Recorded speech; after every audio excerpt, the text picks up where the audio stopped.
నమస్కారం, ఘంటారావానికి స్వాగతం. ముందుగా ప్రధానాంశాలు. తిరువూరు నగర పంచాయతీ టీడీపీ కైవసం, చైర్పర్సన్ గా కొలికపోగు నిర్మల ఎన్నిక.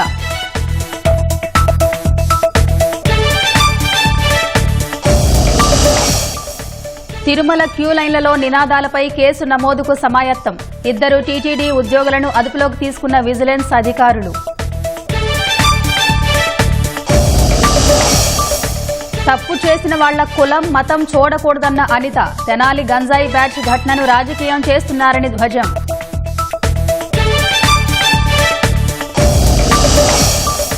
అనంత జిల్లాలో తుంగభద్ర ఎగువ కాలువ గట్టుకు భారీ కోత. హెచ్ఎల్సీకి నీరు విడుదలకు అవకాశంతో రైతుల ఆందోళన.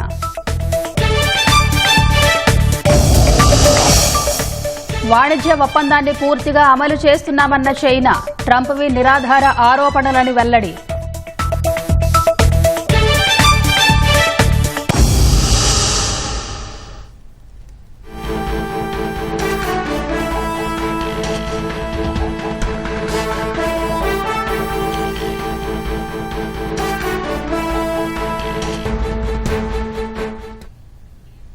తాజా అంశాన్ని చూస్తున్నాం. పోలవరం బనకచెర్ల ప్రాజెక్టుపై ఏపీ ప్రభుత్వం కేంద్రం ముందుకు ప్రతిపాదనలు తీసుకెళ్లనుంది.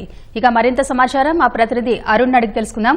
అరుణ్, చెప్పండి, పోలవరం బనకచెర్ల ప్రతిపాదనలు కేంద్రం ముందుకు తీసుకెళ్లడంపై వివరాలేంటి?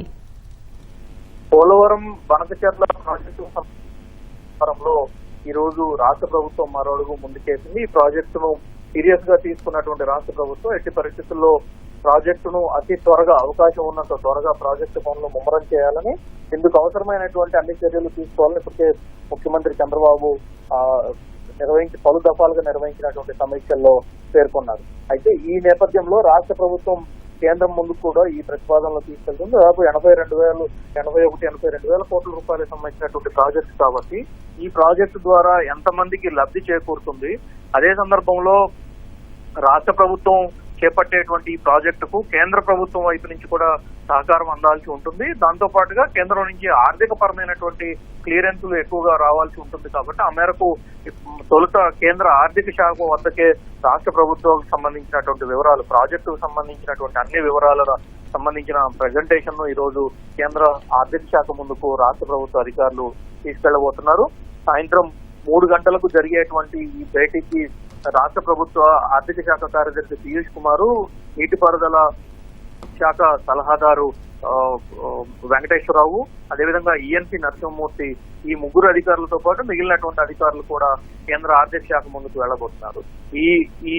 ఈ అధికారులంతా కూడా కేంద్ర ఆర్థిక శాఖ కార్యదర్శి మొత్తం ప్రజెంటేషన్ రూపంలో ప్రాజెక్టుకు సంబంధించి ఎక్కడి నుంచి నీటిని ఎక్కడి వరకు తరలించాలి, వాటిలో వచ్చేటువంటి first phase, second phase, third phase, ఈ విధంగా దశల వారీగా చేపట్టాల్సినటువంటి ప్రాజెక్టు. తొలుత పోలవరం నుంచి నీటిని ఎక్కడికి తరలించాలి, తిరిగి బనకచెర్ల వరకు ఏ విధంగా తీసుకువెళ్లాలి, బనకచెర్లకు తీసుకువెళ్ళడం వల్ల వచ్చే ఉపయోగాలు ఏంటనేటువంటి విషయం పైన ప్రధానంగా దృష్టి సారించారు. అందుకు అనుగుణంగానే ప్రాజెక్టుకు సంబంధించినటువంటి పూర్తి వివరాలతో ఒక ప్రజెంటేషన్ రూపొందించి రాష్ట్ర ప్రభుత్వానికి సంబంధించినటువంటి అధికారులు కేంద్రం ముందుకు వెళ్తున్నారు. అయితే ఇప్పటికీ ఈ ప్రాజెక్టుకు సంబంధించి ఒకవైపు ప్రధానమంత్రికి, మరోవైపు ఆర్థిక శాఖ మంత్రి, జలశక్తి శాఖ మంత్రి, ముగ్గురికి కూడా గత నెలలో చంద్రబాబు ఢిల్లీ సందర్శించిన సందర్భంలో ఈ ముగ్గురిని కలిసి పోలవరం ప్రాజెక్టుకు సంబంధించినటువంటి వివరాలపైన, పోలవరం ప్రాజెక్టు పురోగతి పైన చర్చ జరిగిన సందర్భంలోనే బనకచెర్లకు సంబంధించినటువంటి ప్రతిపాదనలు కూడా తాము ఈ విధంగా 2 నదులను అనుసంధానం చేసేటువంటి ప్రక్రియకు శ్రీకారం చుడుతున్నామని, దీంట్లో ప్రధానంగా పోలవరం తర్వాత నీటిని ఎక్కడ నిలుపటానికి, నీటిని స్టోరేజ్ చేసుకోవడానికి అవకాశం లేదు కాబట్టి నీటిని తరలించి తిరిగి మరికొన్ని ప్రాంతాలకు తరలించాలి అంటే ఎగువన ఉన్నటువంటి నీటిని తాము వినియోగించుకోవాల్సి ఉంటుంది. పోలవరం తర్వాత రాజమండ్రి తర్వాత నీళ్లన్నీ సముద్రంలో కలిసిపోతా ఉన్నాయి. దాదాపు ప్రతి ఏటా 2000 టీఎంసీలకు పైగా వరద జలాలు సముద్రంలో కలిసిపోతున్నాయి. ఈ నీటిని వినియోగించుకున్నట్లయితే రాష్ట్రం అన్ని రంగాల్లో ముందుకు సాగటానికి, సస్యశ్యామలం కావటానికి ఆస్కారం ఉంటుంది. ప్రస్తుతం ఉన్నటువంటి 20%, 25% గ్రీనరీని 50% తరలించడానికి కూడా 50% పెంచడానికి కూడా అవకాశం ఉంటుంది. కాబట్టి దాంతో పాటు నీటి ఎద్దడిని ఎదుర్కొనేటువంటి ప్రధానంగా రాయలసీమ ప్రాంతానికి నీటి ఎద్దడి లేకుండా చేయడానికి ఆస్కారం ఉంటుంది. కాబట్టి ఈ ప్రాజెక్టుకు అవకాశం ఇవ్వాలి అని చెప్పని ఇప్పటికీ రాష్ట్ర ముఖ్యమంత్రి ఇప్పటికే విజ్ఞప్తి చేశారు. ఆ మేరకు ప్రాజెక్టుకు సంబంధించినటువంటి వివరాలన్నింటినీ కేంద్ర ఆర్థిక శాఖ ముందుకు రాష్ట్ర ప్రభుత్వం తీసుకెళ్తోంది. ఈ రోజు సాయంత్రం 3 గంటలకు జరిగేటువంటి ప్రజెంటేషన్ లో ఎగువ నుంచి వచ్చేటువంటి నీటి ప్రవాహం ఏ విధంగా ఉంటుంది, ఏ ప్రాజెక్ట్ నుంచి ఎక్కడ ఏ రాష్ట్రం నీటిని వినియోగించుకుంటుంది, ఆంధ్రప్రదేశ్ కు వచ్చిన తర్వాత ఆంధ్రప్రదేశ్ లో ఎక్కడి నుంచి తాము వినియోగించుకుంటాము, ఈ గోదావరి నీటిని అప్పర్ స్ట్రీమ్ లో ఉన్నటువంటి ఏరియాలో ఎక్కడికి కృష్ణాకి లింక్ చేస్తారు, అక్కడి నుంచి బనకచెర్లకు ఏ విధంగా తీసుకువెళ్లాలి అనేటువంటిది ప్రధాన ప్రతిపాదన. కాబట్టి ఆ మేరకు వివరాలన్నింటినీ అందించబోతున్నారు. ఇదే సందర్భంలో తెలంగాణ ప్రభుత్వం నుంచి తెలంగాణ సంబంధించినటువంటి పలు రాజకీయ పార్టీలు నేతలకు సంబంధించినటువంటి అభ్యంతరాలు కూడా ఈ సందర్భంగా పరిగణలోకి తీసుకుంటున్నట్లుగా తెలుస్తోంది. తెలంగాణ ప్రభుత్వం బనకచెర్లను వ్యతిరేకిస్తోంది. గతంలో కాళేశ్వరం ప్రాజెక్టును ఆంధ్రప్రదేశ్ వ్యతిరేకించింది. ముఖ్యంగా చంద్రబాబు నాయుడు వ్యతిరేకించారు అని చెప్పి చేసినటువంటి ఆరోపణలకు కూడా దీంట్లో సమాధానం చెప్పాలని చెప్పి రాష్ట్ర ప్రభుత్వం నిర్ణయించింది. అందుకు అనుగుణంగానే పోలవరం ప్రాజెక్టుకు పైన తెలంగాణకు ముందున్నటువంటి కాళేశ్వరం ప్రాజెక్టు తర్వాత తిరిగి గోదావరిలో మరొక ప్రాజెక్టు ఉందంటే అది పోలవరం ప్రాజెక్ట్ అవుతుంది. పోలవరం ప్రాజెక్ట్ నుంచి తాము వినియోగించుకునేటువంటి నీటి వల్ల ఒకవైపు తెలంగాణ కూడా లాభం జరుగుతుంది అని చెప్పేసి గత వారం చంద్రబాబు నిర్వహించినటువంటి ప్రెస్ మీట్ లో స్పష్టం చేశారు. సో ఆ వివరాలన్నింటినీ పొందుపరుస్తూ కేంద్ర ప్రభుత్వం నుంచి కావాల్సినటువంటి సహకారము, అనుమతులు, వీటితో పాటుగా ఈ ప్రాజెక్టు ఆర్థిక పరిపుష్టికి అవసరమైనటువంటి సహకారాన్ని కూడా రాష్ట్ర ప్రభుత్వం కోరుతుంది. ఇప్పుడు పెట్టుబడి పెట్టిన ప్రాజెక్టు నిర్మాణం చేపట్టినట్లయితే ఈ ప్రాజెక్టు పూర్తయ్యే నాటికి ఇది సెల్ఫ్ సస్టైనబుల్ ప్రాజెక్ట్ గా తయారవుతుంది. కాబట్టి అందుకు అనుగుణంగా చర్యలు చేపట్టాలని చెప్పి కోరబోతోంది. ముందుగా ప్రాజెక్టుకు సంబంధించినటువంటి బ్లూ ప్రింట్, ప్రాజెక్టుకు సంబంధించినటువంటి అన్ని వివరాలను రాష్ట్ర ప్రభుత్వం కేంద్రం ముందు పెడుతోంది. ఎక్కడి నుంచి ఎక్కడి వరకు ప్రాజెక్టు నిర్మాణం జరుగుతుంది, దీంట్లో భూసేకరణ ఎంత అవసరం అవుతుంది, దీనివల్ల రైతులకు వచ్చేటువంటి లాభ నష్టాలు ఏంటి, ఏ విధంగా దీన్ని ఎత్తిపోతల ద్వారా తీసుకెళ్తారా, గ్రావిటీ ద్వారా తీసుకెళ్లాలా, ఎక్కడి నుంచి ఎక్కడికి ఎత్తిపోతలు ఉంటుంది, ఎక్కడి నుంచి ఎక్కడకు ఎంత మేరకు గ్రావిటీలో నీటి సరఫరా ఉంటుంది అనేటువంటి విషయాలన్నిటిపైన సాంకేతికంగా కూడా ఎలాంటి ఇబ్బందులు రాకుండా కేంద్ర ప్రభుత్వం ముందు ఉండేటువంటి అన్ని అనుమానాలను నివృత్తి చేయడానికి ఈ రోజు ప్రజెంటేషన్ ద్వారా రాష్ట్ర ప్రభుత్వం కేంద్రం ముందుకు ప్రతిపాదనలు తీసుకువెళ్తోంది. ఆ ప్రతిపాదనల మేరకు తదుపరి కేంద్ర ప్రభుత్వం యాక్ట్ చేయాల్సి ఉంటుంది. కాబట్టి కేంద్ర ఆర్థిక శాఖ కార్యదర్శి నిర్వహించిన తర్వాత తిరిగి ఆ వివరాలన్నింటినీ ఆర్థిక మంత్రిత్వ శాఖ ఆర్థిక మంత్రి ముందుకు వెళ్తాయి.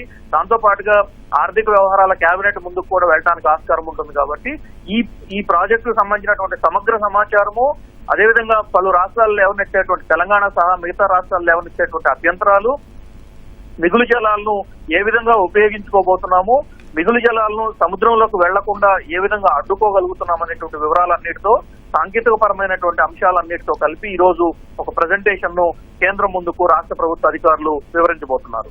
నరీషా, ధన్యవాదాలు అరుణ్. తిరువూరు నగర పంచాయతీపై తెలుగుదేశం జెండా ఎగిరింది. తిరువూరు పీఠం టీడీపీ కైవసం చేసుకుంది. తిరువూరు నగర పంచాయతీ చైర్పర్సన్ గా కొలికపోగు నిర్మల ఎన్నికయ్యారు. గత వారం ఉద్రిక్తత మధ్య వాయిదా పడిన తిరువూరు నగర పంచాయతీ చైర్మన్ ఎన్నికను ఇవాళ నిర్వహించారు. నిర్మలకు మద్దతుగా ఎమ్మెల్యే కొలికపోడు శ్రీనివాసరావు సహా 11 మంది టీడీపీ కౌన్సిలర్లు చెయ్యెత్తారు. వైసీపీ తరఫున 9 మంది కౌన్సిలర్లు మాత్రమే ఉన్నారు. ఫలితంగా టీడీపీ ప్రతిపాదించిన కొలికపోగు నిర్మల చైర్పర్సన్ గా ఎన్నికైనట్లు ఎన్నికల పరిశీలకుడిగా వ్యవహరించిన డీఆర్ఓ లక్ష్మీ నరసింహం, ప్రిసైడింగ్ అధికారిగా వ్యవహరించిన ఆర్డీఓ మాధురి ప్రకటించారు. ఆ వెంటనే నిర్మలతో ప్రమాణ స్వీకారం కూడా చేయించారు.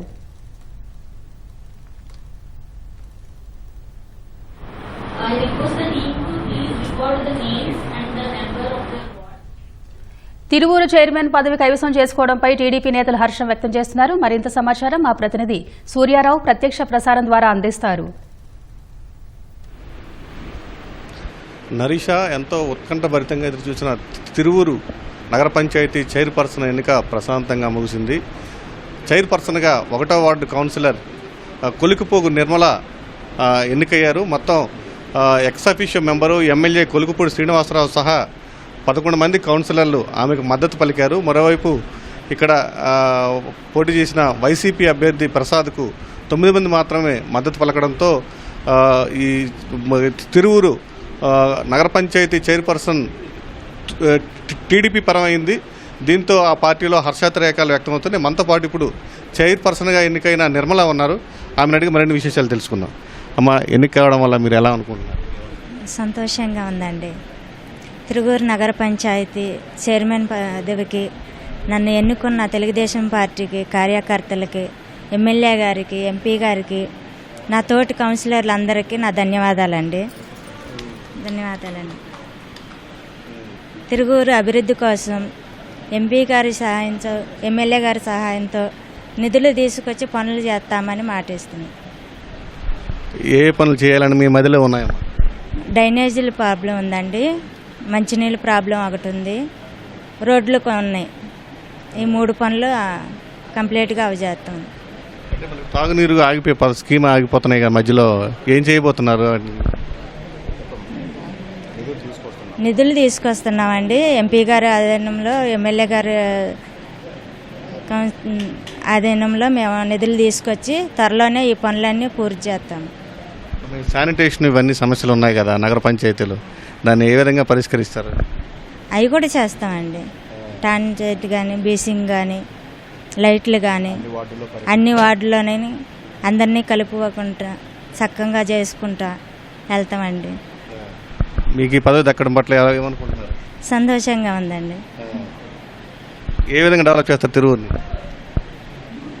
ఏ విధంగా అంటే అన్ని సమస్యలు పరిష్కరిస్తామండి. మా దృష్టికి ఏమైతే వార్డులోని అవన్నీ పరిష్కరిస్తాం. 20 వార్డులలో చేస్తాం. ఇది చైర్పర్సన్ నిర్మల అభిప్రాయం. మనతో పాటు ఇప్పుడు ఎమ్మెల్యే కొలుగుపూడి శ్రీనివాసరావు గారు కూడా ఉన్నారు. సార్, వైసీపీ అధీనంలో ఉన్న ఈ చైర్పర్సన్ పదాన్ని మీరు కైవసం చేసుకున్నారు, ఏమనిపిస్తుంది? తిరువూరు నగర పంచాయతీలో తెలుగుదేశం పార్టీ బాధ్యత మరింత పెరిగింది. ఈరోజు నగర పంచాయతీకి చైర్మన్గా తెలుగుదేశం పార్టీ అభ్యర్థిగా పెట్టిన కొలికపోగు నిర్మల గారు గెలవటం వల్ల, కాబట్టి తిరువూరులో ఉన్నటువంటి డ్రైనేజ్ సమస్యని, తాగునీటి సమస్యని, అలాగనే గత 5 సంవత్సరాలు నిర్లక్ష్యానికి గురి కాబడ్డ రోడ్లని, అలాగనే పారిశుద్ధ్యానికి సంబంధించిన అన్ని విషయాలు 20 వార్డుల్లో అందరినీ కలుపుకొని ప్రతి సమస్యని ఒక్కొక్కటి పరిష్కరిస్తూ కేంద్ర ప్రభుత్వం నుంచి ఎంపీ గారి మద్దతుతో వచ్చే నిధులు, అలాగనే రాష్ట్ర ప్రభుత్వం ఇచ్చే నిధులు వీలైనంత ఎక్కువగా తీసుకొచ్చి తిరువూరు పట్టణంలో ఉన్న పెండింగ్ సమస్యలన్నీ ఒక్కొక్కటి పరిష్కరించడం కోసం అందరం కలిసి పనిచేస్తామండి. ఎమ్మెల్యే శ్రీనివాసరావు అభిప్రాయం. మొత్తం మీద నగర పంచాయతీని మరింత అభివృద్ధి చేస్తాం, ప్రణాళికయుతంగా అటు రాష్ట్ర ప్రభుత్వ నిధులతో పాటు కేంద్ర ప్రభుత్వ నిధులు కూడా తీసుకొచ్చి తిరువూరు నగర పంచాయతీని మరింత ఆదర్శవంతంగా తీర్చిదిద్దామని చెప్తున్నారు. కెమెరామ్యాన్ గోపితో Surya, ET news, Vijayawada. Water studio. నేరస్తులకు కులం, మతం రంగులు పూసి రాజకీయాలు చేస్తున్నారని హోంమంత్రి అనిత మండిపడ్డారు. గత ప్రభుత్వంలో సుధాకర్, వరప్రసాద్ను దారుణంగా అవమానించినప్పుడు జగన్ ఎందుకు పరామర్శించలేదని ప్రశ్నించారు. తెనాలిలో కానిస్టేబుల్పై రౌడీ షీటర్స్ దాడి చేయడంపై పోలీసులు చట్టప్రకారం చర్యలు చేపడతారని స్పష్టం చేశారు. సత్యనారాయణపురం నూతన పోలీస్ స్టేషన్ను అనిత ప్రారంభించారు. ఈ కార్యక్రమంలో డీజీపీ హరీష్ కుమార్ గుప్తా, విజయవాడ సిపి రాజశేఖర్ బాబు, ఎంపీ కేశినేని చిన్ని, ఎమ్మెల్యే బొండా ఉమా పాల్గొన్నారు. టెక్నాలజీ అందిపుచ్చుకోవడంలో ఏపీ పోలీసులు ముందున్నారని కొనియాడారు. ఒకటండి, నాకు అర్థం కానిది ఏంటంటే తప్పు చేసినోడికి కులం ఏంటి, మతం ఏంటి, అదొక్కటి చెప్పండి. అది వాళ్ళు గాంజా బ్యాచ్. నిన్న కూడా మా వాళ్ళు డిపార్ట్మెంట్ అంతా కూడా ఒక ప్రెస్ నోట్ కూడా రిలీజ్ చేశారు డీజీపీ గారు. అసలు వాళ్ళ మీద ఎన్ని రౌడీ షీట్స్ ఉన్నాయి. యాక్చువల్గా ఒక గాంజా బ్యాచ్ పోలీస్ డిపార్ట్మెంట్ మీద చేసుకునేటప్పుడు అంటే ఫర్దర్గా ఒకసారి దానికి కూడా వీళ్ళు రాజకీయ రంగు పులిమేసి దానికి కులాన్ని అంటగట్టి మతాన్ని అంటగడతా ఉంటే ఇంకా పోలీస్ డిపార్ట్మెంట్ ఎలా వర్క్ చేసుకోవాలి? ఇప్పుడు ఈయన జగన్మోహన్ రెడ్డి ఏదేదో మాట్లాడుతున్నారు, ట్వీట్లో ఏదో పడుతున్నారు, రేపు కూడా వస్తారు అంటున్నారు. నేను డైరెక్ట్ క్వశ్చన్ అండి, డాక్టర్ సుధాకర్ అనే వ్యక్తి మాస్క్ అడిగిన పాపానికి నడి రోడ్డు మీద రెక్కలు విడిచి చొక్కా ఇప్పి కొట్టిన సందర్భం మర్చిపోయారా? మరి ఆ రోజు ఎందుకు మాట్లాడలేదు జగన్మోహన్ రెడ్డి? నా రాజమండ్రిలో వరప్రసాద్ అని ఇసుక మాఫియా గురించి మాట్లాడితే పోలీస్ స్టేషన్లో కూర్చొని శిరోముండనం చేస్తే మరి ఆ రోజు ఎందుకు మాట్లాడలేదు దళిత నాయకుడు? ఆ రోజు దళితులు ఎందుకు శిరోముండనం చేశారు అని చెప్పి ఆ రోజు ఎందుకు ఈ రోజు రాజకీయ లబ్ధి గురించి కులాలని మతాలని రెచ్చగొట్టడానికి మాత్రమే ఈరోజు తప్పు చేసిన వాడి ఇంటికి, అదేవిధంగా గాంజాయి బ్యాచ్ వాళ్ళ ఇంటికి వెళ్తున్నాడంటే అతని బ్యాక్గ్రౌండ్ ఏంటో మనం కూడా ఆలోచించుకోవాలి, ప్రజలు కూడా ఆలోచించుకోవాలి. లాస్ట్ హోమ్ మినిస్టర్ చేతిలో కానీ సీఎం చేతిలో కానీ పోలీస్ డిపార్ట్మెంట్ ఉండేది కాదు, సజ్జల గారి చేతిలో ఉండేది. ఆ రోజు పరదాలు కట్టుకొని మా టీడీపీ వాళ్ళందరినీ కూడా హౌస్ అరెస్టులు చేసుకొని ఆ రోజు గాడి తప్పిన పోలీస్ డిపార్ట్మెంట్ని ఈ సంవత్సర కాలంగా మా డీసీపీ గారు, మా సిపిలు, మా ఎస్పీలు, ఆఖరికి హోంగార్డ్ వరకు కూడా అక్కడ స్థాయి నుంచి ఈ స్థాయి వరకు కూడా అందరూ వ్యవస్థని ఈరోజు కంట్రోల్లో తెచ్చుకొని లా అండ్ ఆర్డర్ సక్రమంగా చేసుకుంటున్నాం. అది ప్రజలు కూడా గమనించారు. తిరుమల క్యూ లైన్లలో టీటీడీకి వ్యతిరేకంగా నినాదాలు చేసిన ఘటనలో పోలీసుల దర్యాప్తు ముమ్మరం చేశారు. భక్తుడి ముసుగులో నినాదాలు చేసిన వైసీపీ నేత అచ్చారావుపై కేసు నమోదుకు సిద్దమవుతున్నారు. దృశ్యాలు చిత్రీకరించిన ఇద్దరి టీటీడీ ఉద్యోగులపైన కేసు నమోదు చేయించేందుకు టీటీడీ సమాయత్తమవుతుంది. టీటీడీ ఉద్యోగులే దృశ్యాలు చిత్రీకరించినట్లు విజిలెన్స్ విభాగం ఇప్పటికే గుర్తించింది. భక్తుడి ముసుగులో వైసీపీ నేత చేసిన నిరసనను చిత్రీకరించి సోషల్ మీడియాలో టీటీడీ ఉద్యోగులు ప్రచారం చేశారు. దృశ్యాలు చేరవేసిన ఇద్దరు టీటీడీ ఉద్యోగులను విజిలెన్స్ అధికారులు అదుపులోకి తీసుకున్నారు. వీరిద్దరిని ఆరోగ్య విభాగ మల్టీపర్పస్ ఉద్యోగులుగా గుర్తించారు. ఉద్యోగుల్లో ఒకరు శాశ్వత, మరొకరు కాంట్రాక్ట్ ఉద్యోగిగా తేల్చారు. అయితే సోషల్ మీడియాలో అప్లోడ్ చేశాక తమ ఫోన్లలో దృశ్యాలను ఉద్యోగులు డిలీట్ చేశారు. ఫోన్లను స్వాధీనం చేసుకుని విజిలెన్స్ సిబ్బంది ఫోరెన్సిక్ విభాగానికి పంపించారు. ఫోరెన్సిక్ నివేదిక అనంతరం శాఖాపరమైన చర్యలను టీటీడీ తీసుకోనుంది. తిరుమల సర్వదర్శన క్యూలైన్లలో నినాదాల ఘటనపై టీటీడీ బోర్డు సభ్యులు భానుప్రకాష్ రెడ్డి పోలీసులకు ఫిర్యాదు చేశారు. టీటీడీ ప్రతిష్ట దెబ్బతీసేందుకు దుష్ప్రచారాలు చేసిన వారిపై వెంటనే చర్యలు తీసుకోవాలని తిరుమల 1వ పోలీస్ స్టేషన్లో ఫిర్యాదు చేశారు. వైసీపీ నాయకుడు ఉద్దేశపూర్వకంగా భక్తులను రెచ్చగొట్టి నినాదాలు చేశారన్నారు. ఇటువంటి వారి పట్ల చట్టపరమైన చర్యలకు పోలీసులు వెనకాడొద్దన్నారు. టీటీడీకి వ్యతిరేకంగా పనిచేసే ఉద్యోగులపై శాఖాపరమైన చర్యలు తీసుకుంటామన్నారు. గోశాల నుంచి గోవిందుడి వరకు మొన్న గోశాలలో భూమన కరుణాకర్ రెడ్డి గారు ఆవులు చనిపోతున్నాయి, సరిగ్గా చూసుకోవట్లేదని చెప్పి ఒక అసత్య అబద్ధ ప్రచారాన్ని వారు తీసుకొని వచ్చారు. నిన్న ఈ అచ్చయ్య అనే వ్యక్తి కాకినాడ నుంచి వచ్చి ఇక్కడ ఉద్దేశపూర్వకంగా టీటీడీ పవిత్రతని దిగజార్చే విధంగా వివరించారు. కానీ నేను టీటీడీ విజిలెన్స్ వారిని కూడా, పోలీసు వారికి కూడా విజ్ఞప్తి చేస్తున్నా, ఎవరైనా సరే ఇక్కడ నియమ నిబంధనలు అతిక్రమిస్తే ఎవరైనా సరే స్పేర్ చేయాల్సిన అవసరం లేదు. ఎంత పెద్ద నాయకుడైనా సరే ఎవరైనా సరే స్పేర్ చేయాల్సిన అవసరం లేదు. కొండ దిగే లోపల వాళ్ళని కేసు కట్టి చట్టరీత్యా వారి మీద చర్యలు తీసుకోవాలని చెప్పి మేము డిమాండ్ చేస్తున్నాం. అక్కడ భవిష్యత్తులో ఇలాంటి చర్యలు పునరావృతం కాకుండా టీటీడీ ప్రభుత్వం గట్టి చర్యలు మేము తీసుకోబోతున్నాం. స్వామివారి ఉప్పు తింటూ స్వామివారి దగ్గర జీతం తీసుకుంటే కొందరు ఇలా 2000 మంది నా నిఘా నేత్రాలు అంటున్నాడే కరుణాకర్ రెడ్డి, ఆ నేత్రాలు కొన్ని నేత్రాలు ఇక్కడ పనిచేస్తున్నాయి. ఆ నేత్రాలన్నింటినీ వాళ్ళ ఇంటికి పంపించేస్తాం ఖచ్చితంగా. కడప జిల్లా ఎర్రగుంట్ల మండలం పోట్లదుర్తిలో ఉద్రిక్త వాతావరణం నెలకొంది. గ్రామంలో టీడీపీ నేత సీఎం సురేష్ చేపట్టిన పెద్దమ్మ తల్లి ఆలయ ప్రహరీ గోడ నిర్మాణ పనులను స్థానికులు అడ్డుకున్నారు. నిర్మాణ పనులు ఆపాలంటూ ఆలయం ఎదురుగా బైఠాయించి నిరసన తెలిపారు. ఆలయానికి సంబంధించి 3 ఎకరాల 9 సెంట్ల విస్తీర్ణంలో హద్దులు ఏర్పాటు చేసి ప్రహరీ గోడ నిర్మించాలని డిమాండ్ చేశారు. సీఎం సురేష్ తన స్వలాభం కోసమే 1.5 ఎకరాలో ప్రహరీ నిర్మిస్తున్నారని ఆరోపించారు. పూర్తి స్థలంలో ప్రహరీ గోడ ఎందుకు నిర్మించలేదని ప్రశ్నించారు. జిల్లా అధికారులు సీఎం చంద్రబాబు, పవన్ కళ్యాణ్ దృష్టికి తీసుకెళ్లి న్యాయం చేయాలన్నారు. నిర్మాణ పనులు ఆపే వరకు నిరసన ఆపేది లేదని తేల్చి చెప్పారు. ఎలాంటి అవాంఛనీయ ఘటనలు జరగకుండా పోలీసులు పెద్ద ఎత్తున మోహరించారు. ఎట్టి పరిస్థితుల్లో ఆలయ కాంపౌండ్ వాల్ నిర్మాణం చేపడతామని టీడీపీ నేత సీఎం సురేష్ అన్నారు. 1 ఎకరా ఖాళీ స్థలం ఉంటే ఆ ఖాళీ స్థలానికి కాంపౌండ్ నిర్మించి 2 గేట్లు పెట్టి ఇక్కడ ఎవరు మలవిలీనం చేయకుండా, దిబ్బలు వేయకుండా దాన్ని పరిశుభ్రంగా పెట్టాలనే ఉద్దేశంతో కాంపౌండ్ వాళ్ళకి ఎంపీ గ్రాంట్ రిలీజ్ చేయడం జరిగింది. దానికి కాంపౌండ్ వాళ్ళు కడతాంటే కొంతమంది వచ్చి అడ్డుకొని కోర్టుకు పోవడం జరిగింది. 2 పిటిషన్లు వేసినా కోర్టు డిస్మిస్ చేసి కాంపౌండ్ వాళ్ళు పునర్నిర్మాణానికి డిపార్ట్మెంట్ సహకరించి పునర్నిర్మాణం చేయాలని చెప్పేసి కోర్టు ఆదేశించింది. దాని ప్రకారమే ఈరోజు కలెక్టర్ గారు ఎస్పీ ఆదేశాలతో ఇక్కడ బందోబస్తు పెట్టి ఇక్కడ పని ప్రారంభించడం జరిగింది. కాబట్టి దీంట్లో ఎలాంటి స్వార్థం కానీ ఎలాంటి ఉద్దేశం కానీ మాకైతే లేదు. ఇది తప్పకుండా నిర్మించి తీరుతాం. ఇది ఆయన భూమి కబ్జా చేసుకోవడానికి చేస్తున్నాడు. 100 ఎకరాలు భయపడిచ్చి రియల్ ఎస్టేట్ జరగకుండా పోట్లదుర్తిలో అడ్డుకట్ట వేసినాడు. ప్రజల్ని 20 లక్షలకు 30 లక్షలకు ఎకరా భూమి అంటాడు.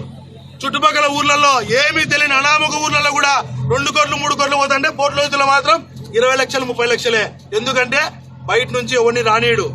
ఎవరైనా భూములు అమ్మాలంటే ఈయనకే అమ్మాలి. విజయవాడ జైలులో రిమాండ్ ఖైదీగా ఉన్న పీఎస్ఆర్ ఆంజనేయులు అస్వస్థతకు గురయ్యారు. హై బీపీ సమస్యతో బాధపడుతూ ఉండటంతో వైద్య పరీక్షల కోసం ఆంజనేయులను పోలీసులు ప్రభుత్వాసుపత్రికి తరలించారు.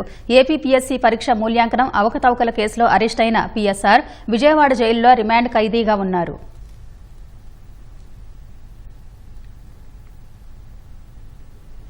నెల్లూరు జిల్లా వెడవలూరు మండలం ముదివర్తిపాలెంలో విషాదం చోటు చేసుకుంది. కరెంట్ షాక్తో 2 డ్రైవర్లు మృతి చెందారు. పాండిచ్చేరి నుంచి 2 కంటైనర్లలో ముదివర్తిపాలెన్ని రొయ్యల ఆహారం తీసుకొచ్చారు. కంటైనర్ పార్కింగ్ చేసే క్రమంలో వాహనానికి విద్యుత్ తీగ తాకింది. ఒకరిని కాపాడే క్రమంలో మరొకరు విద్యుదాఘాతానికి గురయ్యారు. 2 అక్కడికక్కడే ప్రాణాలు కోల్పోయారు.